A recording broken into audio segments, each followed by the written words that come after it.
650 लोकांसोबत आमचा कोऑर्डिनेशन झाला होता, जे काश्मीरमध्ये हा दुर्घटना झाल्यानंतर त्या ठिकाणी अडकले होते.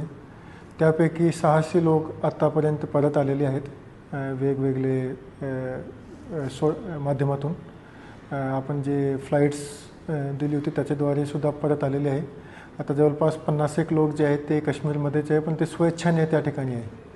त्या लोकांचा जे शेड्यूल होता त्याच्यामध्ये काही लोक जे आहेत ते 29ला येणार होते, काही 30ला येणार होते, तर ते स्वेच्छेने त्या ठिकाणी आहेत आणि ते त्याचे स्वतःचा जे प्लॅन आहे त्याच्या अनुषंगाने परत येतील.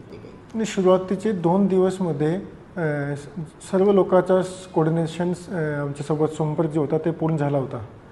पहिल्या दिवशी आमच्याकडे जवळपास 250 लोकांचा संपर्क साधला होता आम्ही, आणि पुढच्या दिवशी इतर लोकांचे संपर्क साधले होते. तर आमचा जे संपर्क होता ते जवळपास सर्व लोकांसोबत पहिले 2 दिवसामध्ये झाला होता. त्यापैकी आपण नियोजन केल्याने लोक परत पण आले, पण बरेचसे लोक आता अजून तसे होते जे म्हणाले की आम्ही आमची नियोजनप्रमाणेच परत येऊ, कारण तिथले जे स्थानिक लोक होते काश्मीरमध्ये त्यांनाही त्यांना पॉझिटिव्ह प्रतिसाद दिला, त्याचा काळजी घेतली, आणि म्हणून त्या लोकांनी ठरवलं की आम्ही आमचं जे नियोजन आहे ते पूर्ण करून आणि मगच परत येऊ.